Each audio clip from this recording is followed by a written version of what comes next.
प्यारे बच्चों, good morning. आज हम पाठ 3 म्याऊं म्याऊं नहीं पढ़ने जा रहे हैं। क्यों? क्योंकि ये पाठ हमने पहले ही पढ़ लिया है। अब आप यदि दोबारा से पढ़ना चाहते हैं या फिर इस पाठ को सुनना चाहते हैं तो मेरे YouTube चैनल पे जाकर के प्लेलिस्ट को चेक कर लीजिए। ठीक है, आज हम करेंगे क्या? आज हम कुछ प्रश्नों के उत्तर किताब में ही लिखेंगे। कुछ ऐसे प्रश्न इस किताब में दिए गए हैं जो कि हमें किताब में ही लिखना है। ठीक है, तो सबसे पहले अपनी अपनी किताबें निकाल लीजिए और साथ में पेंसिल और रबड़ भी, कलम का प्रयोग नहीं करना है। ठीक है, पेंसिल और रबड़ भी निकाल लीजिए और आगे देखते हैं। हम यहाँ पे आते हैं। यहाँ पे आपको पेंसिल से लिखना है। अब प्रश्न पढ़ते हैं। प्रश्न है क्या? सुहानी की बात। तुम्हें अपनी दोस्त सुहानी याद है ना? उसका एक दोस्त भी था। उस नटखट दोस्त का नाम लिखो। हम लिख सकते हैं कि सुहानी का दोस्त गोलू नामक एक नटखट चूहा था। ठीक है, ये लिख सकते हैं। इसके बाद प्रश्न 2, इस कविता में बिल्ली की आवाज़ किसने निकाली है? उसका भी नाम सोचो। तो यहाँ पे नाम आपको सोच के बताना है। तो आप यहाँ पे क्या लिख सकते हो? इस कविता में बिल्ली की आवाज़ एक लड़की ने निकाली है। मेरी कल्पना के अनुसार उसका नाम चंचल है। ठीक है, अगर सुहानी इस लड़की की दोस्त होती तो क्या करती, ये बताइए। यहाँ पे आप क्या लिख सकते हैं? यहाँ लिख सकते हैं कि यदि सुहानी उस लड़की की दोस्त होती तो वह उसे भयभीत नहीं होने देती तथा चूहिया को भगा देती। ये लिख सकते हैं। ठीक है, अब आइए यहाँ पे लिखते हैं। बन गया वाक्य। नीचे लिखे शब्दों का वाक्यों में इस्तेमाल करो। ठीक है, सूझा, धीरे से, सचमुच, बहाना। यहाँ पे हमें इससे वाक्य बना करके लिखने हैं। तो सूझा का आप क्या लिख सकते हो? यहाँ लिख सकते हो कि इस मुसीबत से बचने का मुझे एक उपाय सूझा। ठीक है, धीरे से,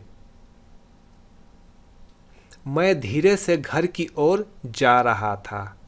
ये लिख सकते हैं। सचमुच, आज सचमुच बहुत सर्द है या फिर आज सचमुच बहुत ठंड है। ये लिख सकते हैं। बहाना, बहाना का क्या लिख सकते हैं आप? मैंने स्कूल न जाने का एक बहाना बनाया। ये लिख सकते हैं आप। ठीक है, या फिर आप खुद से सोच करके यहाँ पे वाक्य बना सकते हैं। अब आगे, नोक। चूहिया ने नाक की नोक पर चूंटी भरी। किन किन चीज़ों की नोक होती है लिखो और उसका चित्र भी बनाओ। ठीक है, तो यहाँ पे आपको बताना है। बताइए किसका किसका नोक होता है? तो यहाँ पे आप लिख सकते हैं कलम, सुई, चाकू, पेंसिल, मेज़, तीर। ठीक है, ये लिख सकते हैं। हालांकि चित्र जो बनाना है वो किताब में ऐसी जगह नहीं दी गई है जहाँ पे बना सके, तो सिर्फ नाम लिख सकते हैं आप। ठीक है, अब आगे देखते हैं। चूंटी अंगूठे और उंगलियों से भरी जाती है। अंगूठे और उंगलियों से और कौन कौन से काम किए जा सकते हैं? चुटकी बजाना, यानी कि अंगूठे और उंगलियों की मदद से हम चुटकी बजा सकते हैं। और क्या क्या काम कर सकते हैं बताइए तो?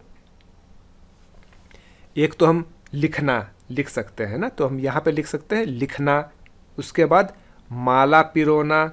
उसके बाद कैरम बोर्ड खेलना।